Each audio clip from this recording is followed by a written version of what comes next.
Hello, and welcome to Scuttlebutt, the War Movie Review Podcast. We're happy to have you with us as we take a look at films from the dawn of cinema to today. We aim to provide a raw and unapologetic review of each film's cinematography, historical accuracy, and delivery. In the process of analysis, certain details will be revealed. These spoilers are only divulged to ensure a fair assessment of each film. We head to Virginia this week with Sean McNamara's. We head to Virginia this week with. We head to Virginia this week with Sean McNamara's 2014 Civil War epic, The Field of Lost Shoes.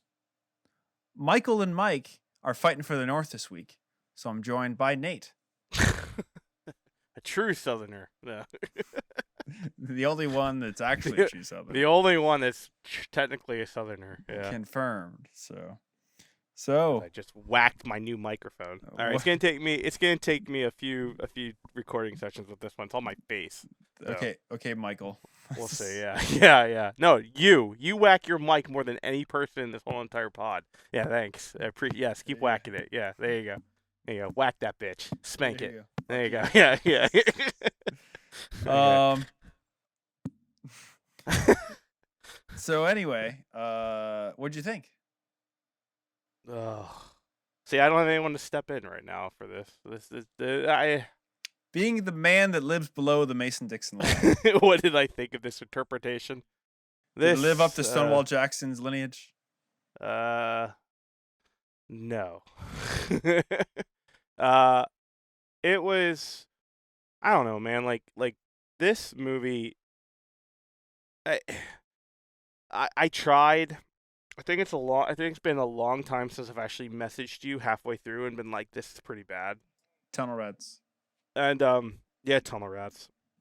I mean, I don't know, man. Like, it's not Tunnel Rat level, but it's not great. I mean, I don't know what to be mad at it for, because it's like I knew this was gonna go and be low budget, and low budget has a certain stigma and feel, and it really does have a look. And especially early 2010s, early budget or late 2000s has a very specific look, and it's cheap. And what I mean by that is just new technology is becoming part of the film industry at this time. And people are experimenting with new and cheap, innovative ways to make camera angles and looks and feels and everything. And the problem is that unless you are multi-million dollars, it just doesn't look good. And it's more jarring than anything. And then you combine that with cheap filmmaking, and unless you do that cheap filmmaking really well, it's very distracting.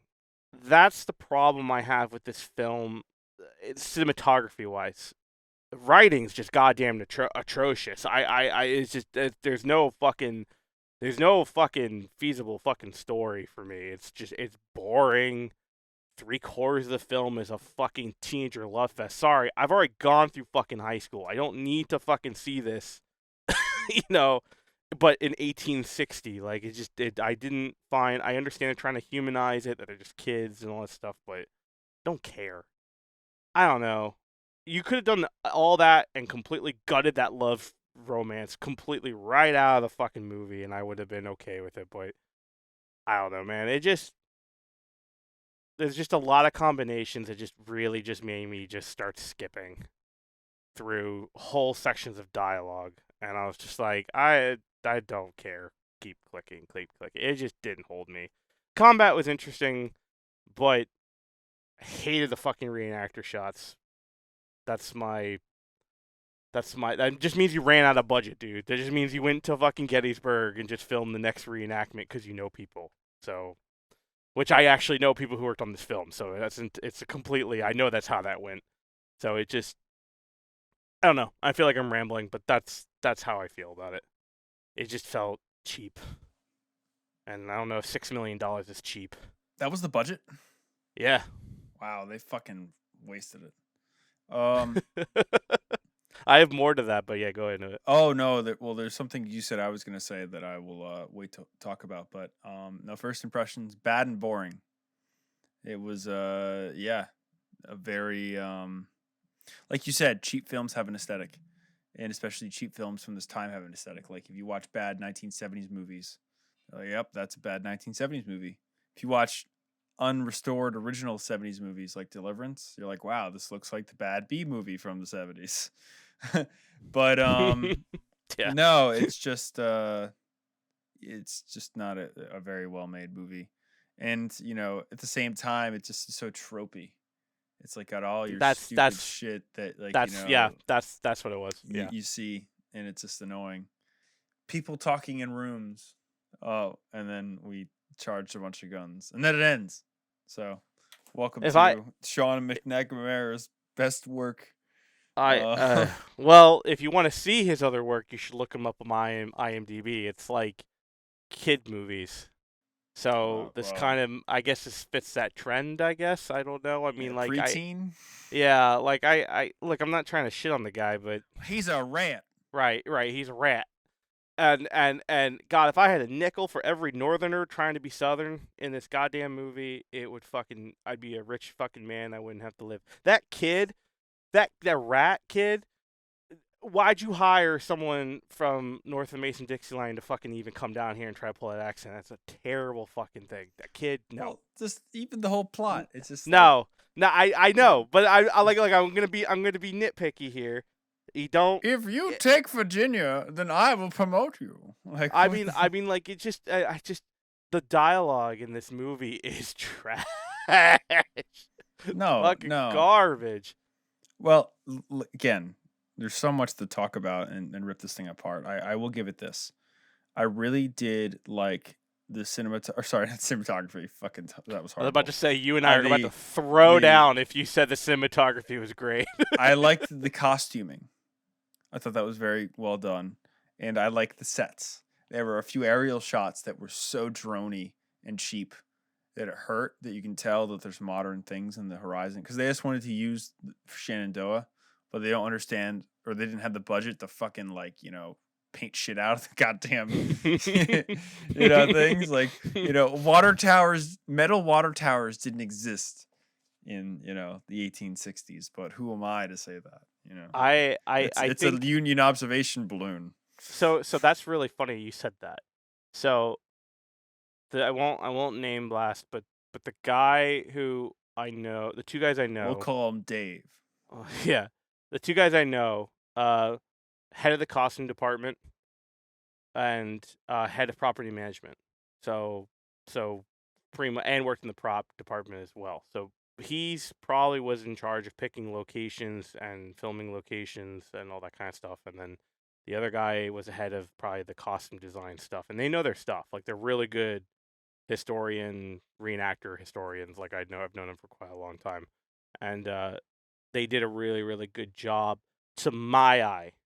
That is the one thing with this film that it did to me, and less if he could be here would probably say like no, but I think they nailed at least the aesthetic. Now some of it looked cheap, but it's a small budget, $6 million quotation marks.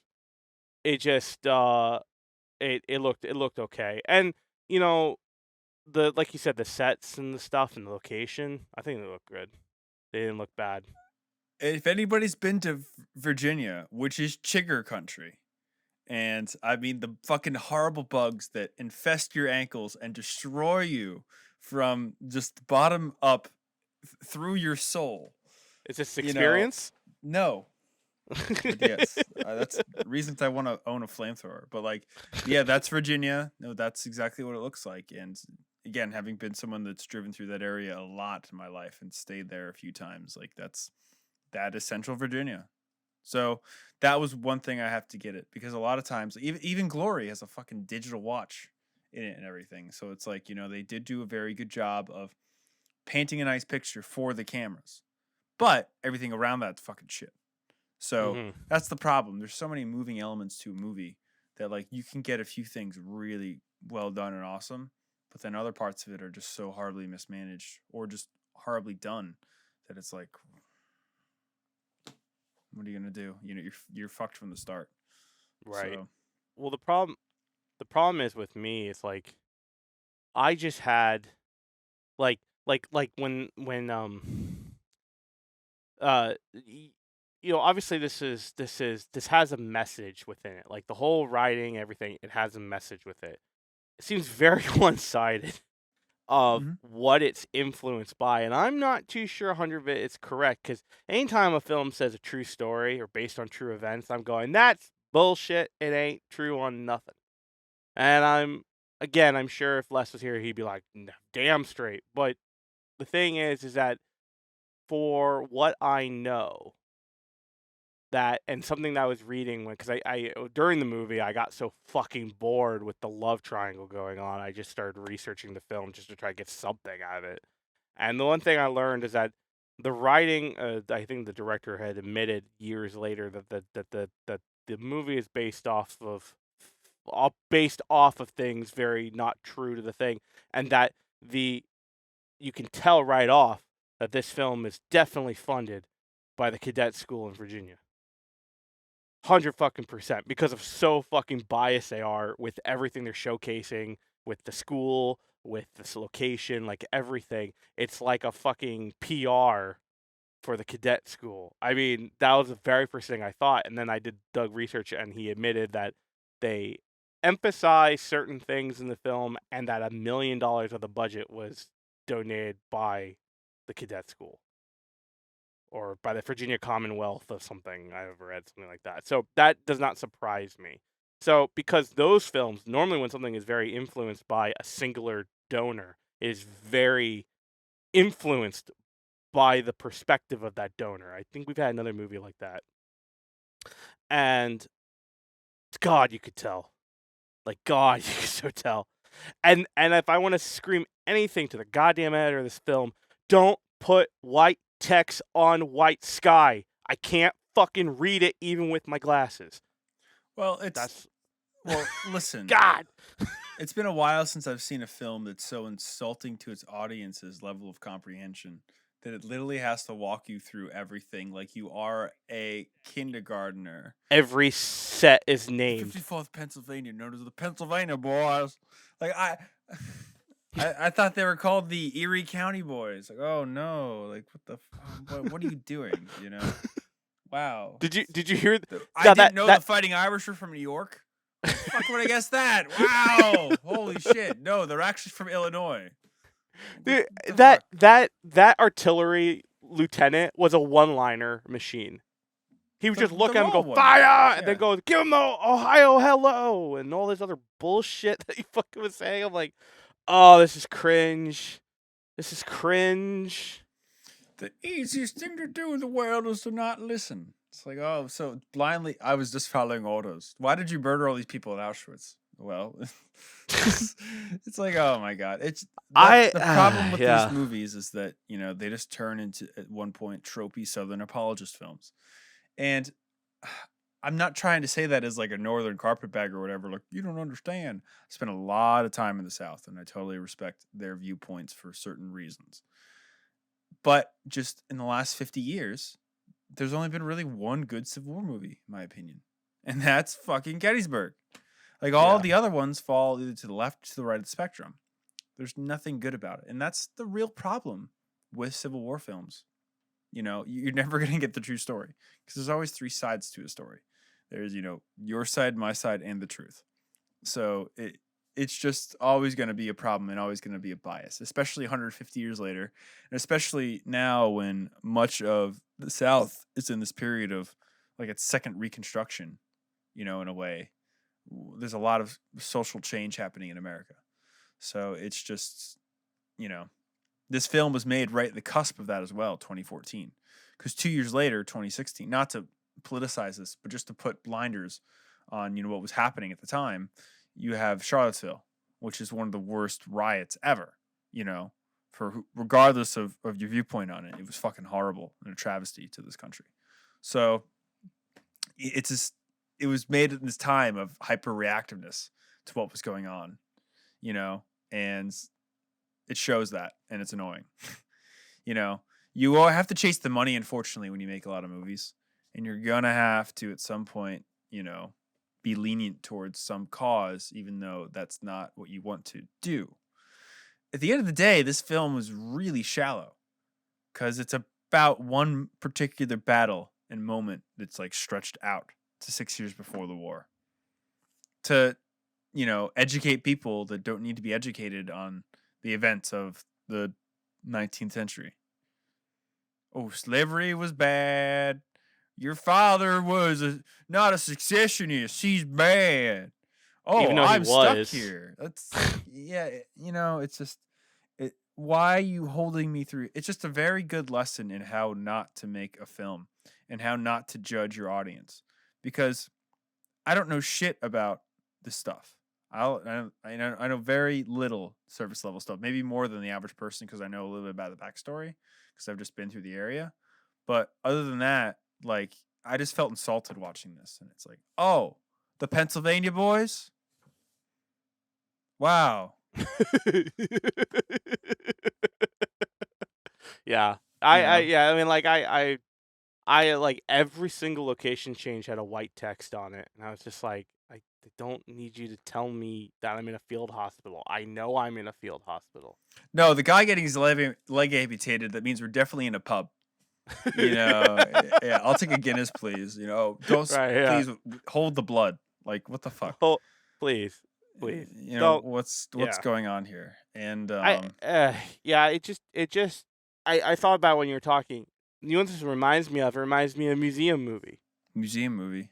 Yeah, the museum movies that you go when you go to a museum and they have that yeah. you sit in the fucking kiosk dark room that's like approached yeah. Gettysburg from the south. but like that's the shit you see in Mount Vernon.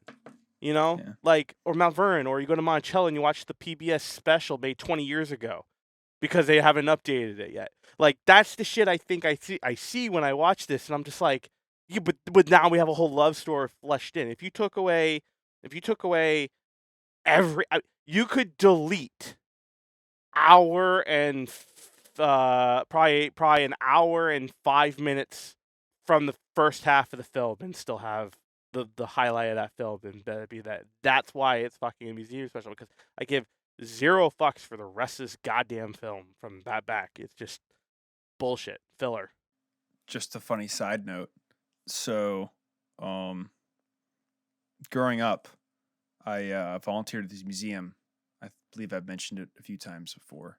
It was this armor museum, and the director of the museum was originally from Chicago, or he's from like New England, but he moved out to Chicago for a while. And when he was out there, he got involved in the history scene and everything. And some people that know about Chicago and the Midwest and stuff, they might know about the big museum out there, which is the Museum of Science and Industry, or Space and Industry. I think it's Science and Industry. But anyway, that's where the U-505 is, which is one of these, big German submarines that was captured, and it was brought to the States. Oh, that's where that one is? Yeah, it's in Chicago.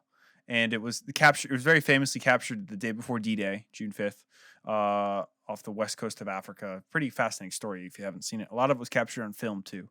But long story short, they got the submarine and it survived, thank God, and it's now in a mock U-boat pen in a really cool display in Chicago. And when they were putting it inside in like 2005, because it was outside for most of its life and it got pretty rusty because it was the Midwest, they were redoing the whole museum. And long story short, my friend got into the video for the museum where they're like, and the taking of the U-505. And he always told us, he was like, if you ever end up at this museum and you watch the infomercial and the display, he goes, I'm the second guy down the ladder. And I'm like, okay, whatever. Years go by, right? And I end up in Chicago, and I luckily I end up going to the museum, and it's fucking awesome. They have a Stuka there. They have like Apollo stuff there from the early moon missions, and they have the U-505. It's just really cool. If you're a nerd, it's really worth going. It's just awesome. Or if you need to kill time with your family, it's really worth going. So anyway, went to the U-505. Really cool. Walking around, they have those really neat displays. Like this one is here's all the records that they were captured on the ship, and like they're mostly French records and stuff. And it's like, oh, that's really cool. And like right next to that display, there's a big giant monitor. And I'm like, oh, that's interesting. And this video plays on a loop. And long story short, the second guy down the fucking gangplank was my friend Sam from the museum. And I was like, holy shit. Like making the connection 5 years after I heard the story, it was hysterical. there But was yes, it is I- totally one of those. it's totally one of those and just to put it in perspective, when because living in Maryland, you live around a lot of Rev War, a lot of Civil War stuff, obviously, and Why? I don't know why. And you go to all these museums, and I did a lot of stuff during like high school and early college, and I can't tell you how many of these things are like from the early '90s, and they're still playing them over and over and over and over and over again. And I had a buddy. Half these guys are dead from COVID. Yeah, I had a buddy of mine who unfortunately has passed a very long time ago, not from COVID. And he had told me he had DV. yeah, he told me very long ago. He's like, oh, I'm in that Mount Vernon thing they keep playing over and over again. I'm like, yeah, sure, yeah. And then it's like I went in high school and it was from like I think it was from 1989. They've retired it, I think, now since, but he was in there. And he's like, I'm like the fourth guy on the right in the front line of like, doing French Indian War stuff. And I'm like, yeah, right. Plain as day, but like literally like 20 years younger. I was like, holy crap, like they don't change. I mean, they just Yep. don't. But 100%, but to get back on topic, this is 100% one of those in its appearance. And, uh, I understand this is this is a very small, very pivotal moment in a battle that is also a very small and pivotal point and pivotal moment in a war. So I understand, honing in and honing in and honing in. Why the fuck could you not make that whole entire thing so much more? The whole entire movie is about a love triangle and the prep for this moment. But you literally have, I think, it's like 25 minutes is the battle, maybe, if that. And it's so overly stretched and so just like, I get it. Like, you're trying to show the heroism of these kids and walking through the field, but God, did you have to do it in the most cliche ways? That's Like, the and, thing. and then and then you throw a GoPro on a fucking rifle twice. Like, ugh. Nothing's more It's- jarring than a GoPro shot in a high budget movie. And one of the biggest travesties is there's main blockbusters did it too. They did it in the fucking Hobbit. You had 4K 60 frame goddamn cameras with amazing CGI cut to a GoPro on a barrel going into water, and then cut back to this 4K thing. You're like, what? What are you doing? Like, it's the same thing here, but in the $6 million, not a multi-million-dollar budget thing. Anyway, sorry, rant done. Who is it? Hitchcock, 60 years ago, said all most movies are today is people talking in rooms. And holy shit, that's this fucking movie. Like, and not even that, stationary people talking in rooms with bad acting. Like, there's more. Oh, Grant wanted me to headbutt a wall. There's more cinematography in a 1970s documentary than there is in this whole movie put together. Like, if you watch even a clip of a 1980s BBC like spot on like, let's go clean windows, it's like way better and way thought out than anything in this film. It's just like, as creative as a wedding video. Like, hired a videographer from like fucking a wedding venue, literally. Like, I could. Here come the Confederates. Here come the Confederates. Really, and then overly saturated with CG, like CG dust. Nothing looks as fake as particles in fucking early 2010s. All right, like, just saying that. But anyway, the thing that made me go, I love that though. The thing that really pulled me out was with any cheap independent film using reenactments as footage for the film. It's always the same angles because they can't be in the play area to ruin the immersion, and they're going and taking advantage of people who are doing a reenactment and using them in their film, and the event has signed it off. Tell me how I know, because people have done that for D-Day Conneaut. And it always looks like shit because it's always a different resolution than the film's quality of work. It's always someone's fucking handy cam and went out there and fucking did it as a one-offer. If you're going to hire reenactors, at least do it in a theatrical production film shoot, because at least then it matches the quality of the rest of the film. Don't fucking go out there with your handy cam and fucking take shots. Like it's always from the like 7 o'clock view of a fat reenactor's ass on his left side, like down the whole entire line. Like you get it all the time. It just drives me insane when I see it in films. Because that's exactly what they did. And I hit the mic again. There we go. Gotta get used to my hand movements in this fucking mic. Here's my Scuttlebutt top tip for the day. Don't hire reenactors.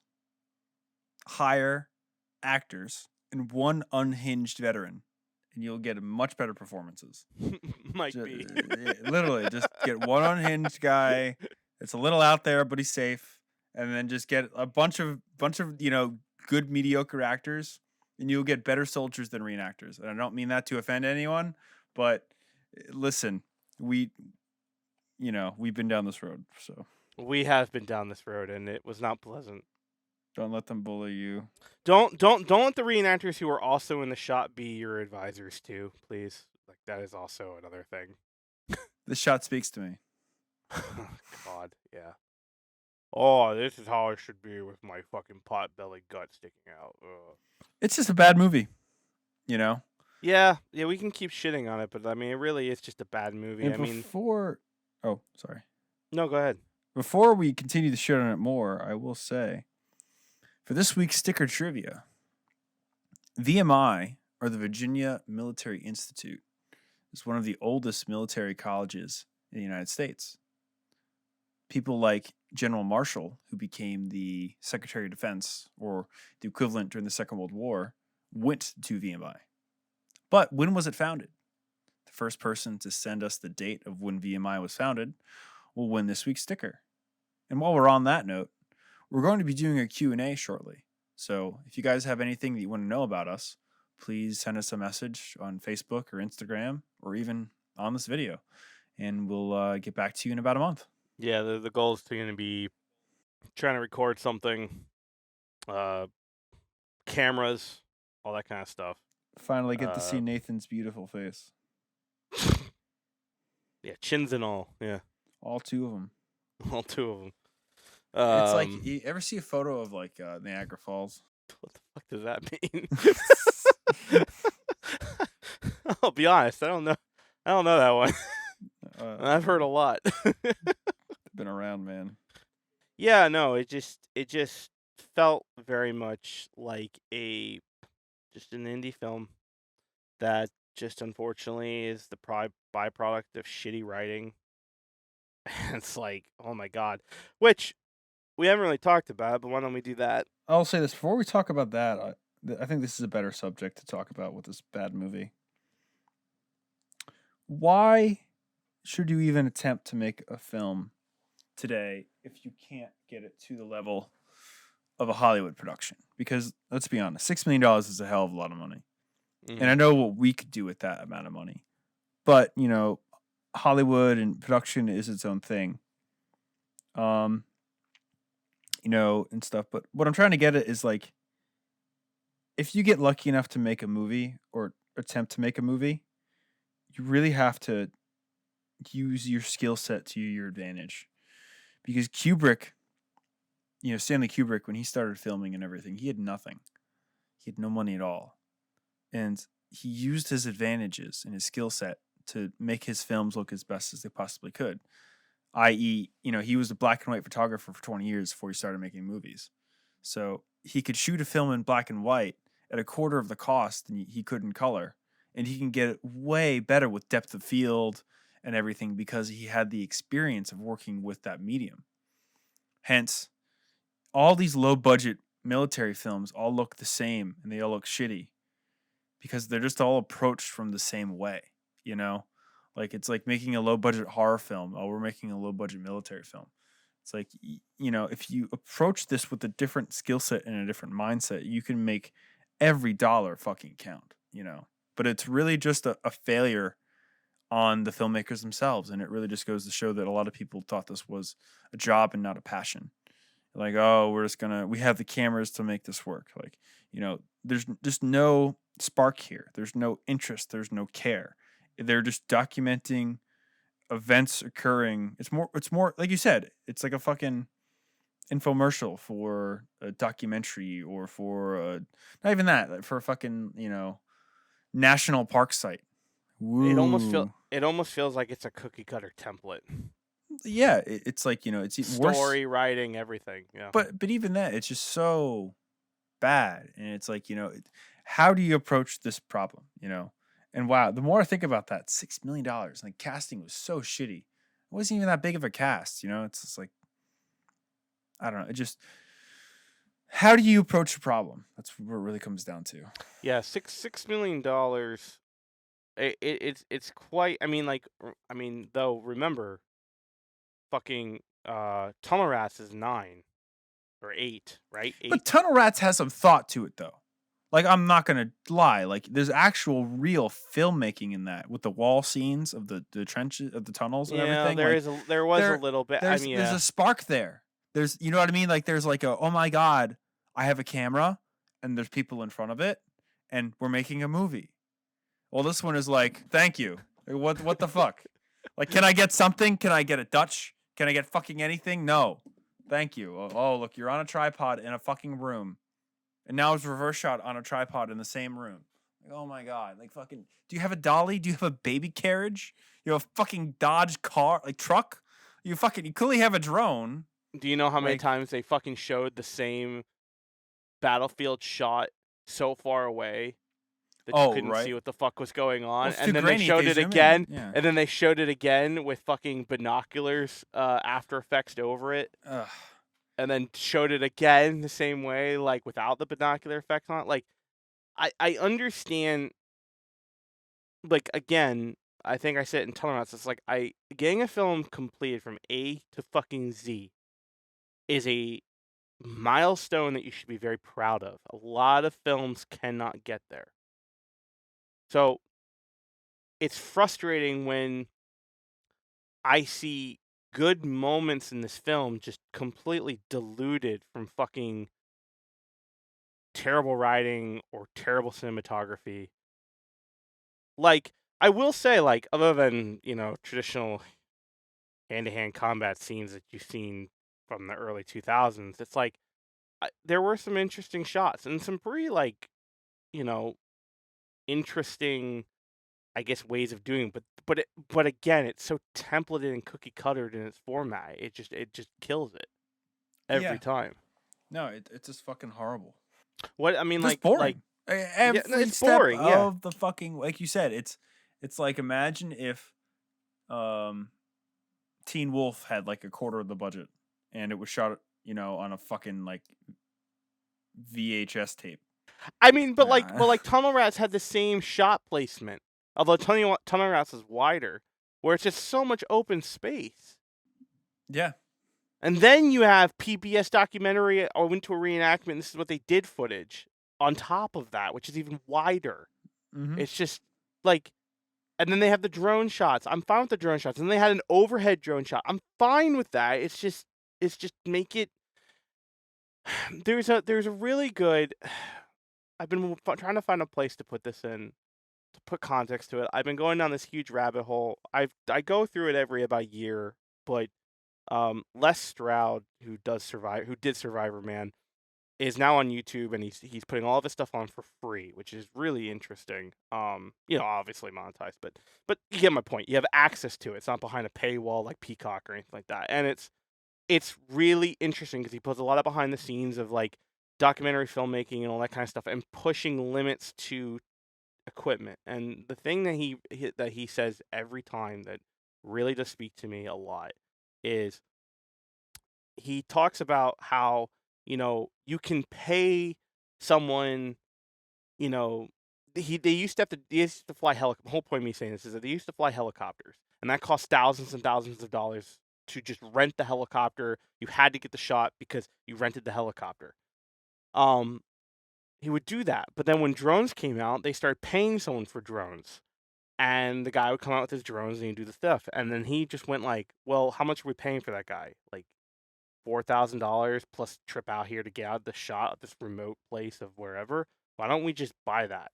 Why don't we just buy that drone and get certified ourselves and do that? And then he said, then we bought the drone. He's like, and then we were using the shots, but they were just shots. He goes, then we found ways to make it work for the filmmaking. Push the equipment to the filmmaking. If you are not, I feel like to me, if you are not pushing technology to make your filmmaking more unique, then I don't think it is a valid method to make your film. I feel like if you're not pushing that aspect of the film to make the shot work for the equipment, then you shouldn't be using the equipment. The top down of the drone and the GoPro looking at the guy's face as he runs are pushing to the limits, but they're not new. And that's the problem I think I have with that, especially with other films like Tunnel Rats and stuff like that. It's like the technology is, you're not pushing that tech to new and innovative ways to capturing it. I don't think you have to make it like different, just make it new. Make it something I haven't seen before for the last 20 years. And that's hard to do. I'm not saying that's easy to do. That's very fucking hard to do. But like, you know, Survivor Man won a bunch of awards because he pushed his filmmaking with the equipment he had. Just one guy or two or three, because he had 2 or 3 cameramen filming like background stuff while he was out surviving. But my point is that you need to use the technology to make the shots you can't possibly get on by hand. And if you can get that by hand, do it by hand because it looks so much better quality-wise. Because at this point in the early 2000s and even now, like flying a drone and having a camera in your hand, they're almost getting to the point where they're indistinguishable to tell the difference. We're now just getting to the point, which I think is going to be really exciting for indie filmmakers and stuff, like flying drones, putting GoPros on things. Like the tech is keeping up with the traditional style of filmmaking. And I think that's really going to revolutionize the indie filmmaking business. But in 2014, you were not doing that by that point. And the problem is that when you see that, it just, to me, it just pulls me out. And it just feels just like this is just someone threw a GoPro and went, oh, this is cool. Like, I don't know. It was That's a approached. rant, but It was approached like work, and it feels like work, and it sucks because it's work. mhm. You know, it's not fucking Apocalypse Now or Coppola's going mad, literally, and losing everything, gambling on a movie. No, it's just like, oh, let's do this, let's do that. It's bad direction as well. Like, you're not getting anything out of these people, or they're just so shitty. This is the best thing you can get out of them, which is just bad casting. You know, like there's no back and forth, there's no anything. It's just fucking idiots. Right. Like fucking all these fucks did is just like yell and get into fights and be rowdy, and then we gotta go stop the Yankees, boys. Like, and then it's just so stupid and tropey and fucking annoying. Yeah. Between the artillery guy and, oh, look at those boys. They're walking across the field like Jesus. Like, fucking, like come on. It's such random casting too with that one African American dude. I can't remember his name, the actor. Well, I'll tell you what he is in. I'll tell you what he is in.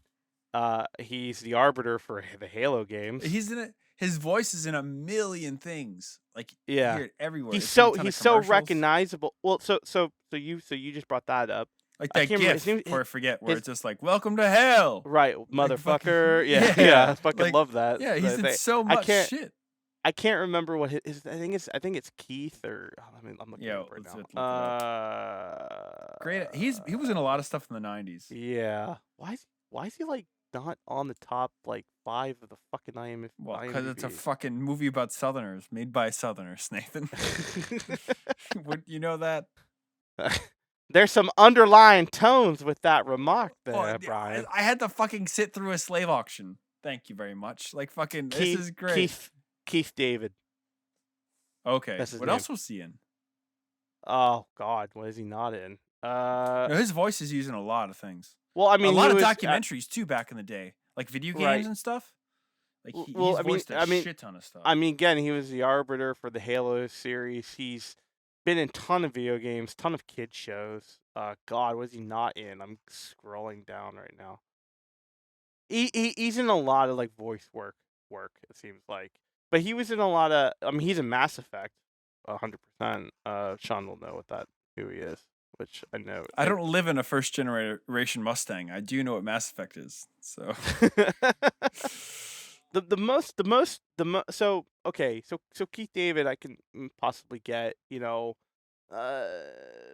the guy who ran the lieutenant who ran the cadets. He's been in a bunch of stuff. The redhead guy. He was in Back to the Future. He was in L.A. Noire. He's like kind of like a B actor, and he's been around forever. The one that just mystifies me is Jason Isaac.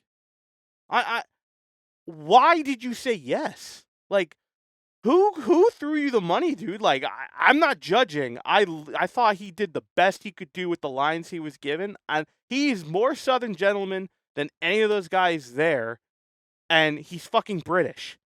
But how the hell did you get Jason Isaac in this fucking goddamn film? hey man. Like, I don't know, man. Fucking, he's amazing. He's amazing in anything he does. I love his acting. Fucking Patriot. Fucking. I'm a Harry Potter guy, so fucking. Lucius Malfoy. Dude, like he's been in tons. Fucking Death of Stalin, the best fucking comedy in the last like fucking 5-6 years. Like he's awesome in that. But it's like, god damn, like what the fuck? Hey man, What? Listen, there's a great quote from who is it? Coppola, where he's like, listen, he talks about Godfather 3. He goes, sometimes a man has to pay back debts and pay for things for his family.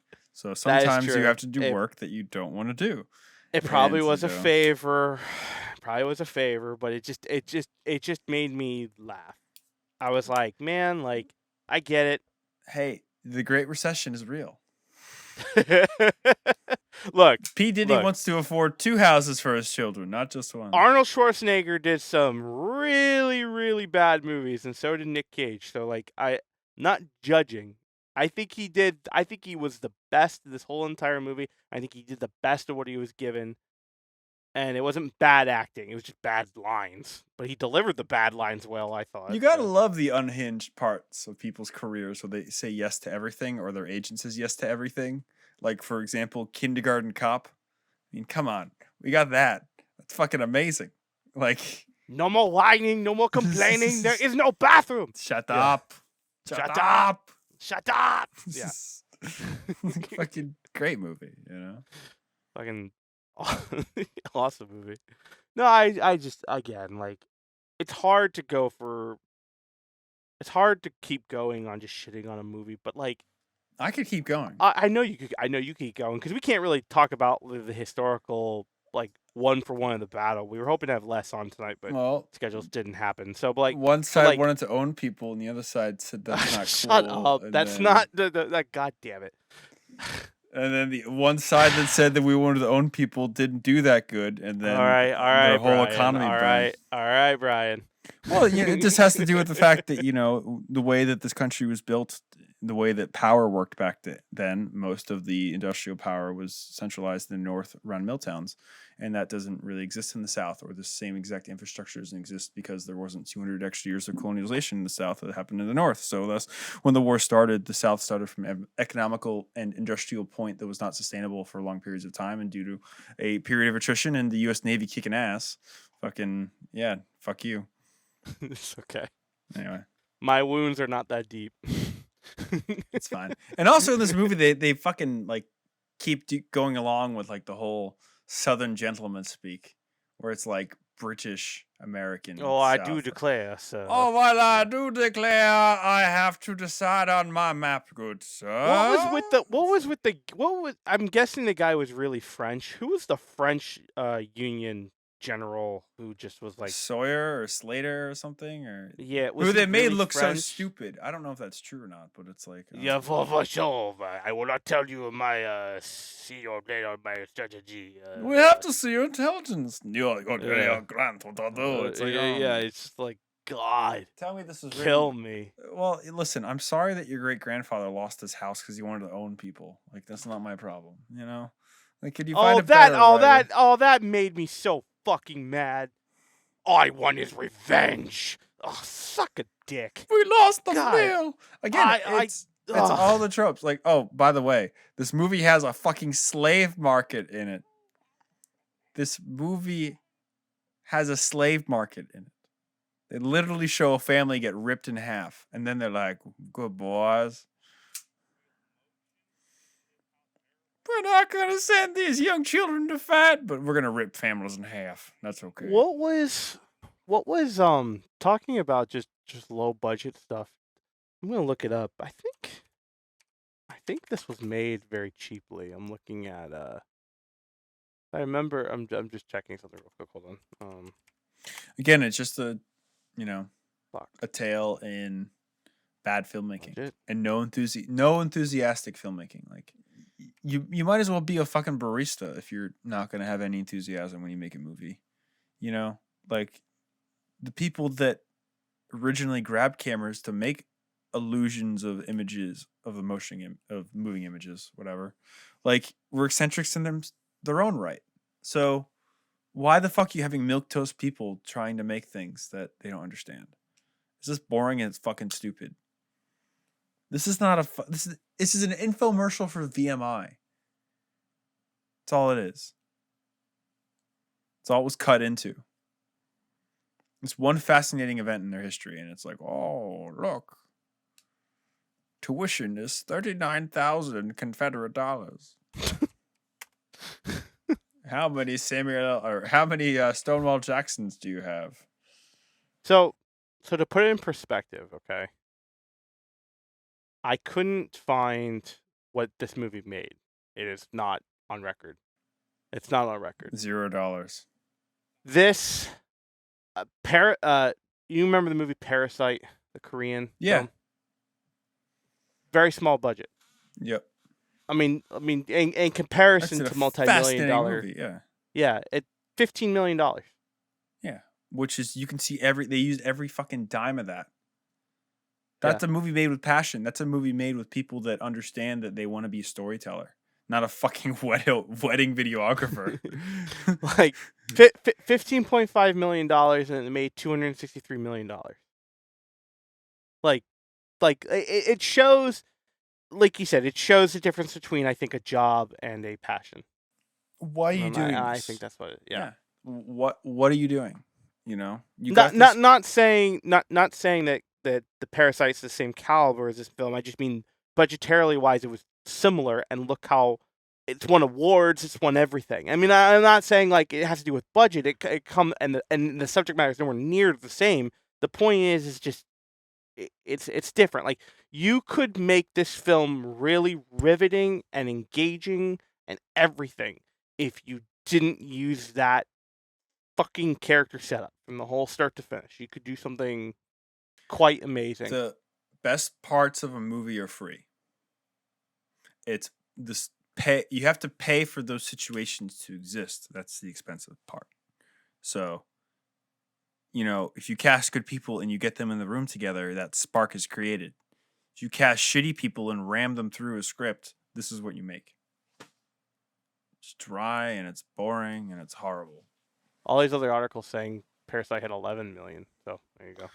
But again, you can see from the trailer of that movie that movie is made with a passion to tell a story. Someone's yearning to tell. Taxi Driver, here's a story that is yearning to be told. Legally Blonde 2, that's a movie.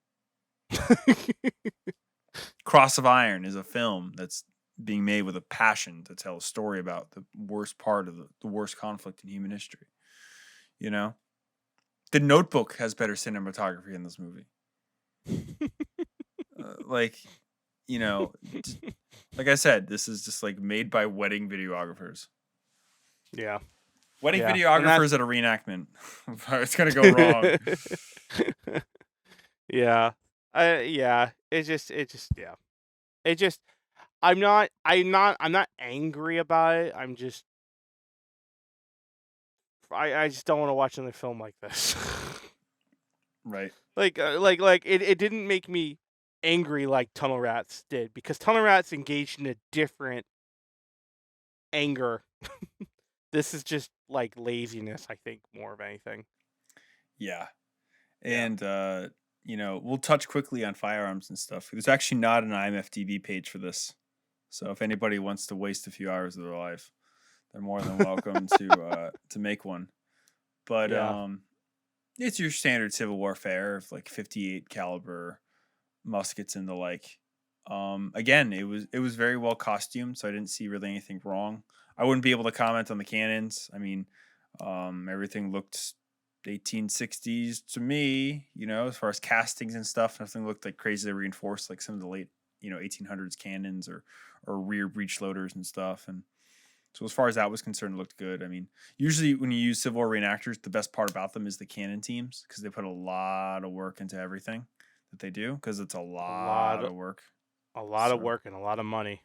I was blown away the first time I heard how much it costs to run them, even back then, and now it's like so much more. Yeah. I was really involved with I was somewhat involved in the Civil War reenacting community around this time when this film was being made, and so like those prices at that time were like, wow. The interspersed reenactment scenes were bad, because if you've been to any reenactment or any if you've been to any training event for like a military force, if you've actually been to real combat, or if you've seen really shitty training and you're very experienced at training, it's kind of the same feeling where it's just like, oh, this is bad. It's like, professional athlete watching just shit. And that's, yeah. So that was really sad to see, but whatever. And the shots didn't even match up in any way, shape, or form.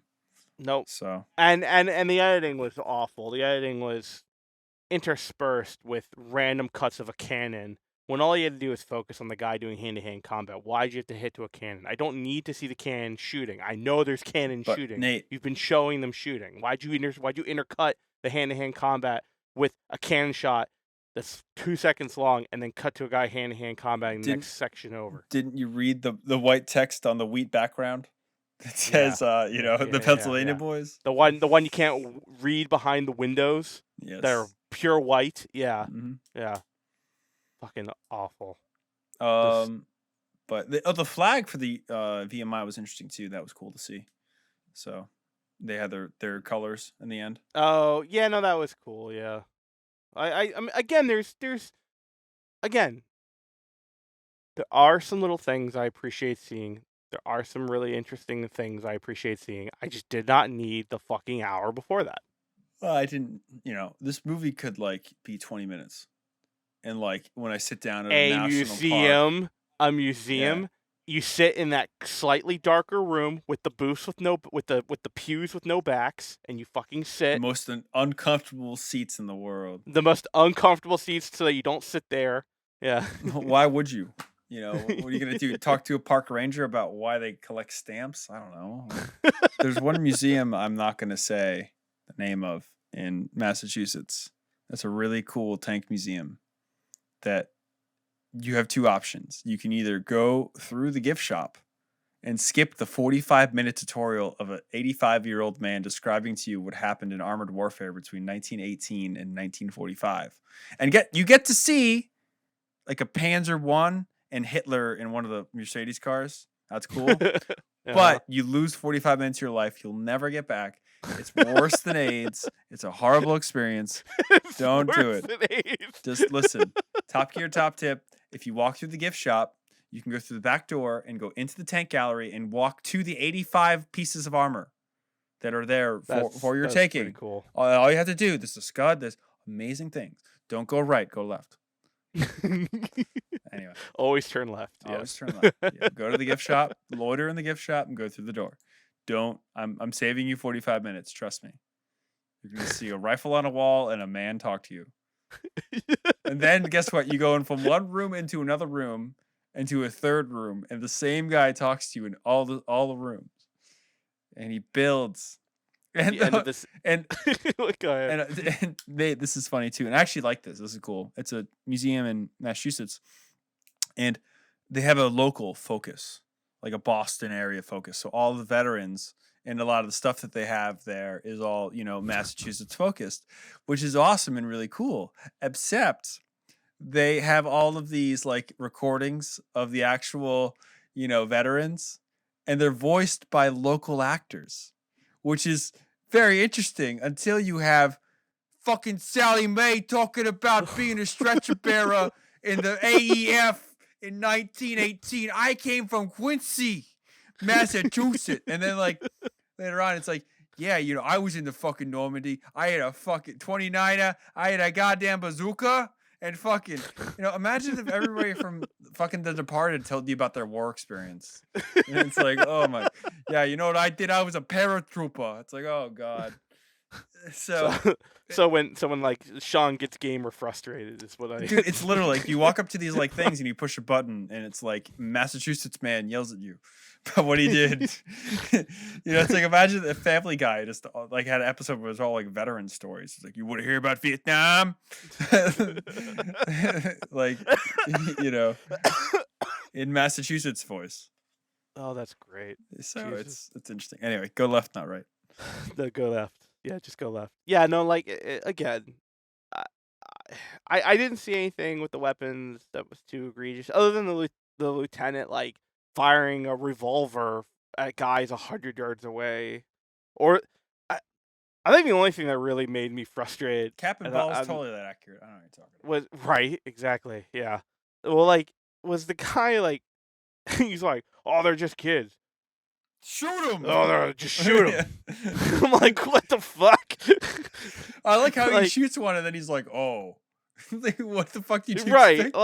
like it's like, oh, I want you to feel emotion. Now, just shoot him. Now imagine if that guy, wrote down what he said, and then 150 years later, he was revoiced from a voice actor from Quincy, Massachusetts. Yeah, I fucking shot him. Yeah, I fucking shot him. Yeah, I was what like, of it? It's like, hey, they're just kids. Hey, fucking shoot them. Hey, Reggie, they're just kids. Fucking just shoot them. Shoot them. Like I don't need that. I don't need that. I get it, but I don't get it. Like it's just bad, cheap filmmaking. You blew $6 million of a school's budget and a lot of donors' money for no reason because you approached this problem completely the wrong way, and it's sad. And you should not make war movies or movies at all because it just shows you're not qualified. Like this is not hard. It really isn't, and I say that with some experience. Yeah. So yeah, it's stupid. just like I understand the intention. I don't like the execution, I guess is my point. Yeah. But yeah, sets and costumes are great, and I don't say that to be biased because of your friends, but it looked like the 1860s, and I have to say that they did a very good job at that. Minus the drone shots, which are, again, it's very hard unless you rotor that shit out. But yeah, I think I think Mount Jackson in the background doesn't fucking work out well. Right. I think that's what it's made to do. I think it's just use the latest and greatest technology for cheap filmmaking, and it doesn't match the quality of the rest of the film. As a cinematographer, that drives me nuts. As an editor, that drives me nuts. And yeah, bad lines aside, I agree with you. As a friend of mine said, you can always change the dialogue. Dialogue doesn't really matter. I mean, obviously, there's a big difference between good dialogue and bad dialogue. This is not Pulp Fiction. But, as long as you have a good writer and like a script doctor on set, you can always work on that stuff. But again, it's just bad filmmaking with a narrative in the background as well, like we talked about earlier.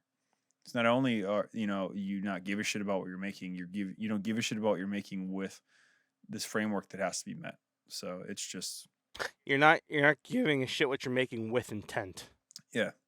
I think that's what I don't like about it the most. And this was made in like an age where, correct me if I'm wrong, but there was like a period in the 90s and aughts and early teens, I'd say, with indies, where the idea of a colorist didn't exist.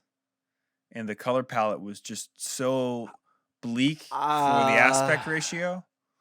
Like, because there's no difference between like my niece's birthday party from 2013 on a VHC camera and this, as far as like what it looks like.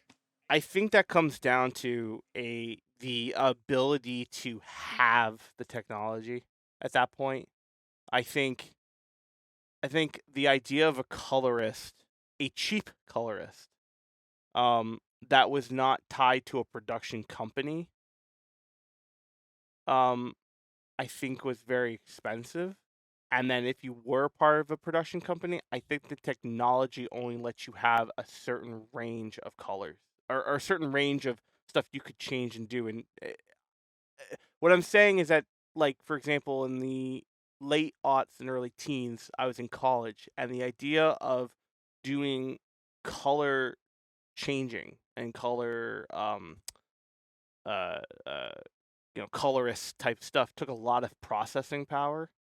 And my college computers couldn't do it at all when I was in college. Now, granted, that's a college computer, but the idea of having What do you that mean? and Dell's a implementing great that was company. very right. Yeah, all of them were Dells. Yeah, yeah. Like the idea of doing that was almost infeasible. You had to have like almost like a really high end computer, and no one really had that. So I don't think it's like that it couldn't be done. I just think the idea of it couldn't be done. And if it could be done, it was very basic because I don't think the idea of it being a indie tool to use hadn't really become a thing yet. I do agree with you. There's that color palette with like indie production stuff that's just very bland. It's like End But of Gladiator. I I also feel like that Gray has tone. to do with I also feel like that has to do with pop culture influence as well. I mean, fucking Saving Private Ryan, fucking Band of Brothers, fucking anything war is always like that low blue tone. Phantom Menace. Colorful as fuck. Yeah. You know, like the thing is with film is that because it's literally photoreactive paper. You use different types of chemicals with your photoreactive paper, and it's all it is changing your, reactivity of your film to get a different shot. So you can shoot things 3 different ways, and it's just about using said shot, But as the digital age took over, that, like you said, that really wasn't a possibility unless you had the ability to afford it. Unless you were like Pixar or something like that. But like there seemed to be like a break in the 90s where if you went digital for like 25 years, you had this very gray color palette unless you challenged yourself and affected lighting in a certain way and like really went for it. But maybe that's like the cheap tone that we're seeing, like a Hallmark movie or like a Lifetime film, because they all have this very like much had gray, a feeling of a Hallmark movie. But like the gray palette of like just it's a job, no thought, and just no care about how it looks. Because if you care about it, like look at Bottle Rocket, really cheap 90s movie with fucking Wes Anderson and Owen Wilson and a bunch of other. It was like Wes Anderson's first kind of breakout film, indie movie, and it's beautiful. It's so colorful, and it's shot on digital. That's because it was cared about, and they knew what they were doing, and they enriched the palette. Again, it's just this film has no thought to it at all. It's just a fucking Disney info. Or it's a movie. It's a museum infomercial. That's all it is.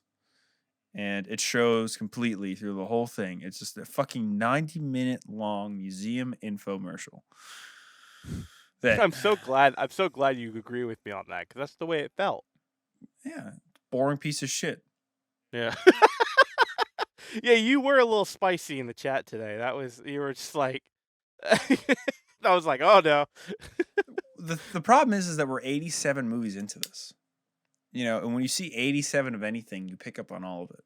So it doesn't take you long at this point, or us long at this point, to like fucking figure out like immediately when it's going to be like, like.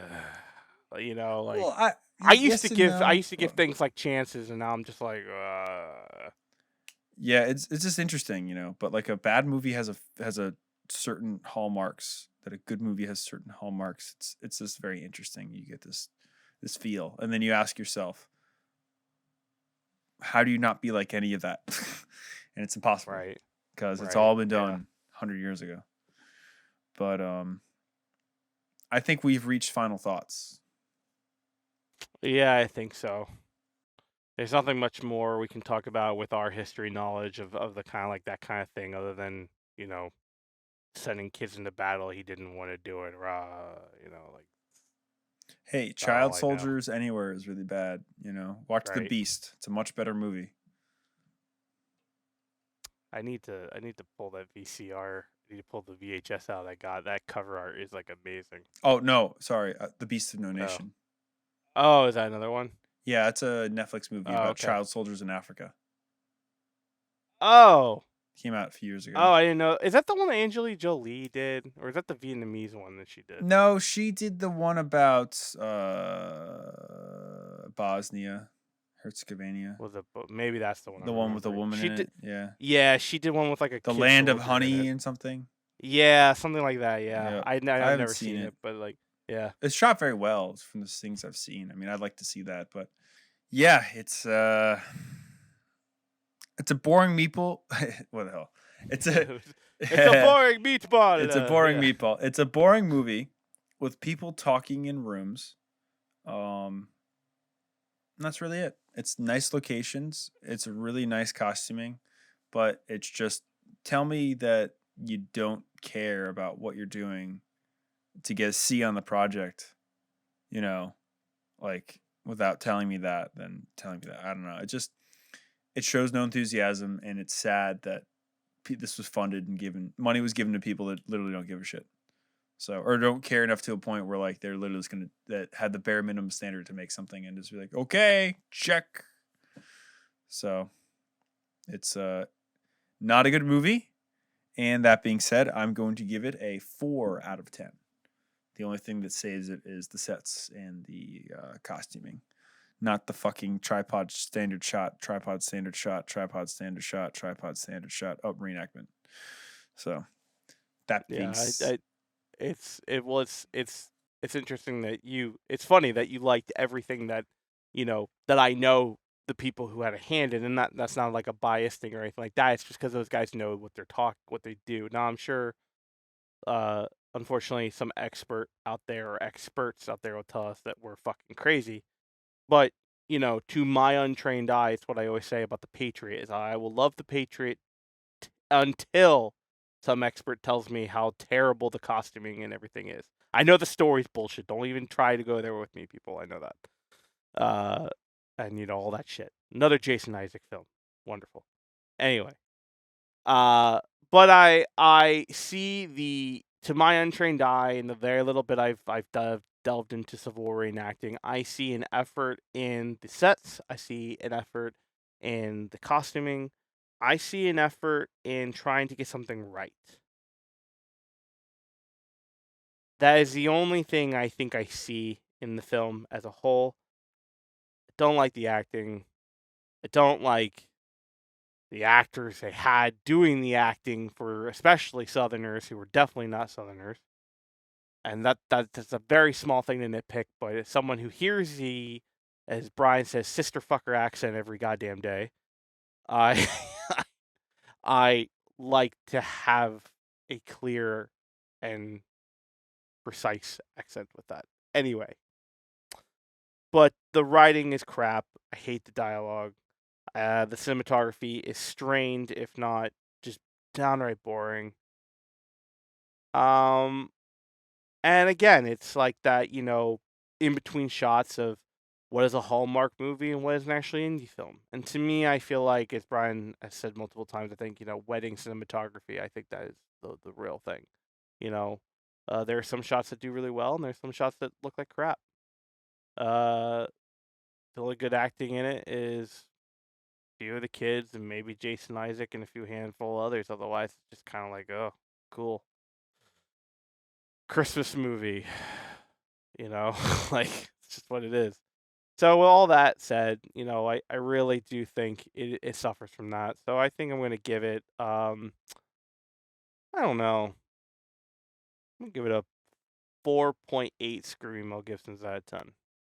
I'm gonna be a little more gentle with it because it is local, because there are people I know, and because I see effort in some of the things, but the rest of it just goes down, down, down, down, down. Putting the scores into the computer that will tell us if the South will rise again, we get a score of 4.4 out of 10. So this falls squarely into the Thursday night movie range. Like, this is a good movie to put on during dinner. This is a good movie to put on during sex, even though you won't get laid during this fucking thing. Yeah, I was gonna say, well, the thing, you want to watch kids die? No, shoot them. Hey, babe, Yeah. you want to put some South in your mouth? Like, fucking, this is how you end up on the, couch. But, yes, 4.4 out of 10. You want to put some South in your mouth. That is a slogan to one of the best biscuit places in Asheville, North Carolina. I actually know where you're talking about, by the way. Hey, there's 2 locations, one in Hendersonville. Yeah, yep. They're amazing. Yep, I know You have to make a exactly what reservation. you're talking about. Yep, Yes. I've been there. It's amazing. That is where you can put the South in your mouth. So. I have put the South in my mouth at that location. Yes, with a bunch of, on a Sunday actually too. So God-fearing Southerners watching me. The Lord's Day. It was good cornbread. Yeah. No. Like I said, this is just. Biscuit Head, I think. I think that's what it's called. Yeah. Yeah. But yeah, I think this is as much as we can talk about this movie. We have 13 minutes before the timer went off, Brian. So we set a timer for the length of this film because I was really hoping that the fucking timer go off because my alarm is ridiculous. Well, if you want to waste 13 minutes of these people's time, we can just have dead air for 13 minutes after the pod, and just the alarm can go off. we could do a mini review of an inside movie known as Legally Blonde. Yeah. A 13-minute review of Legally Blonde. I haven't seen that movie in like 20 years. I haven't seen I don't even know it why all. I saw it. I don't even know why I even saw it 20 years ago. Well, because you 20 lived years ago. through the early 20th century and it's a cultural event. And, I mean, My wife loves that movie. well, because she's a woman of the demographic for when that movie was made. That and is she grew up very right true. At the time. Yes, It's like, yes, that is very it's true. like, look at how popular Mean Girls is right now. Do you remember when the first one came out? I think I even saw it in theaters for some reason. Why is the second? Is they're making another one? It's in theaters right now. Why? I don't know, because listen, 1980s culture brought about bankers buying Hollywood, and they realized that it's cheaper to put money into sequels than it is to make new things and gamble. So, thus, we live in a culture where fucking everything's a goddamn sequel. So, fucking Mean Girls Tokyo Trivia, I don't fucking know. Like, it's what the fuck's next, Mean Girls Tokyo Trivia. So, to end it, Q&A, hopefully in the next week or two. So get in those questions if you want. If you want to ask Mike B some very personal questions, I don't give a fuck. Do it. I'll ask him. Oh, yeah. No, we'll get some raunchy stuff. But Yeah. Yep. Well, thank you, Othaius, for bringing us out. And we'll catch you guys next week. This film almost gave me ligma, but not quite. So it's not Tunnel Rat territory. So, what do you boys want to do after the war? Tell me right now. I need to know right now what all of you are going to do for the rest of your God-given lives on this planet. Now, once we win, what are you going to do? And let me criticize your decision. Nobody makes a living as a sculptor. Oh, you want to be a priest? Well, you're about as handy as a field post, boy. So I think that's a good choice. Like, I'll just say this right now. If you guys want Brian to do the next pod in a 1920s Southern gentleman accent, we'll fucking go there. Yeah. No. Yes. I'd rather be a fucking veteran from Quincy. So when I fought Jerry in the trenches. Thanks for joining us. If you enjoyed this episode, make sure to leave a rating. Otherwise, Mel Gibson won't stop screaming. If you like this content, make sure to check out our Facebook, YouTube, and Instagram pages. If you want to directly support our work, make sure to check out our Patreon. All these links are in the description below. Until the next time, Scuttlebutt out.